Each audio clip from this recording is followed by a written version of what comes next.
All right, so I wanted to talk about my mods. Every time I'm making a video, I'll be like, I want to talk about the mods that I'm using for this video, but it always feels like I'm going off on a tangent, that it's not relevant, and it's like, it just doesn't fit in here, so I always end up editing it out.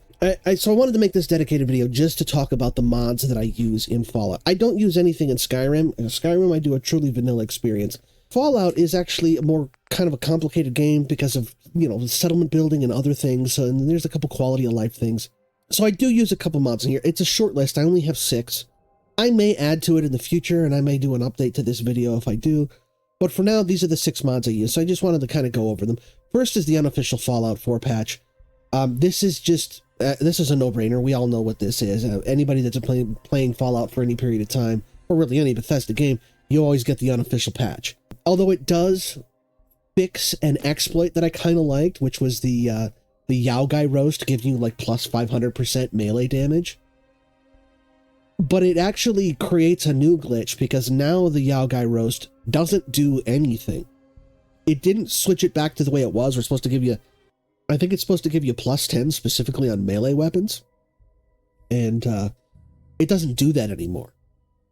Now it gives you nothing. There's just no bonus. So it's kind of broken now, but I can live without it. I don't need it. There's plenty of ways to make melee weapons just completely broken without it. So I just kind of live with it because it fixes a lot of other problems. So this is overwhelmingly a net positive in the quality of life department. The second mod that I use is the Lord Grievous Reginald suit. Now, Reginald's suit is the reward that you get from the Trinity Tower quest, where you go and rescue that Shakespearean guy who's trying to teach Shakespeare to the super mutants. At the end, he gives you, his name's Reginald, he gives you his suit, and it gives plus 3 to charisma. The problem is like, apparently it has the wrong texture that was intended. What I understand, the intended texture was a clean black suit. What you get is the Surveyor's outfit, which is that kind of baggy red, like a rusty red jacket with khaki pants and a barbed wire on the shoulder. It just looks terrible. It looks like some Survivor junk armor. And I don't like it. It doesn't say plus 3 charisma to me. So the Lord Grievous Reginald suit, it's just purely cosmetic. All it does is it changes that one item to look like a black suit. So Reginald's suit with this mod now looks like a black suit. And I liked that. I liked it because, I actually have it. I'm going to be using specifically that item in an upcoming build. And I've had this mod for a while because I like Reginald's suit and I like it to look correct. To the special survivor bug remover. Okay, so this mod fixes a bug that the unofficial patch does not. At least not that I'm aware of. There's a bug where if you get stung by a rad scorpion, and the rad scorpion venom has like a duration of like 20 or 30 seconds or something like that, and it gives you a penalty to perception. If after you get stung by the rad scorpion, you use Med-X, and then the scorpion venom wears off before the Med-X, the penalty that you get becomes permanent. And moreover, it's cumulative. So if you get stung by another rad scorpion, it keeps going. I didn't know about this until one day on one of my playthroughs. I look at my perception and it's a -7. I'm like, how the hell do I have a -7 perception? I go through and I find out about this bug and there's like no way to remove it. So I went and did some research and I found out this right here fixes that bug.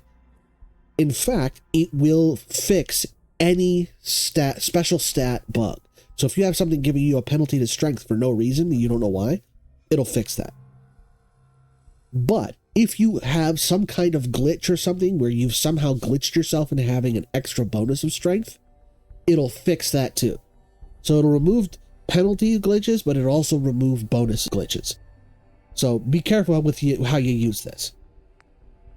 So these two right here, I didn't download them at the same time, but they were in the same purpose, and that is for settlement building. Every settlement has a budget. That budget was created, and it's that green bar at the top that slowly turns yellow and then red, and then it's, oh, you can't build anymore. That was set in 2014 or 16, whenever this game came out, and computers are better now. So, like, my computer can build way more than what that limit. I can build so much more than that limit allows. So I downloaded this mod to just extend the limit, and it extends it by quite a bit. You do want to be careful, though. Even if you have a really powerful computer, it is possible at some point that you will build so much detail into your settlement that you won't be able to load the save. So you want to be careful with that. This removes another limit from settlements, and that's build height. There's some buildings that I've wanted to build that were really tall. I actually, for my 100 subscriber special, I built that skyship, and I needed to raise the limit of how high I could build the skyship in order to be able to build it, because it was just where I wanted to build, I couldn't. The limit wasn't high enough. So I needed to download this to raise the ceiling of the settlement. And this raises it like insanely high. Like before, the limit was like 4 or 6 floors that you could build up from the top of the Spectacle Island's highest hill. And now it's like 216 or something like that. It's ridiculously high. I didn't go that high, but I went pretty high. So here, the underwater visuals. This is one that I just downloaded for the Border Marches series that I'm doing when I was doing underwater stuff. And I mentioned it briefly in that video. Without this mod, it is extremely difficult to see underwater. It is muddy, it's murky, it's hard to see. This mod really clears it up and really lights it up so that you can see what you're doing down there. I mean, you guys saw in my video, it was a marked improvement. And it really made it a much more enjoyable experience walking around on the bottom of the bay. But so yeah, these are my 6 mods. They're not. There's nothing egregious here. There's no like, yeah, this is the big giant murder gun mod. But you know, it's just a few quality of life changes. I wanted to put out there what I was using. If you guys know any other quality of life mods that you'd like to suggest that you think might enhance my gaming experience, I will take note. Maybe I'll give them a try, and if I like them, I'll add them to my main list. And or if you know any other mods you want to suggest, go ahead and put in the comments down below and let me know what you think. If you guys have differing opinions on these mods, or if you know another mod that does what these mods do, but does it better, please let me know in the comments down below. But in the meantime, thank you for checking out my channel. Don't forget to like, subscribe, and I will see you guys next time. Bye.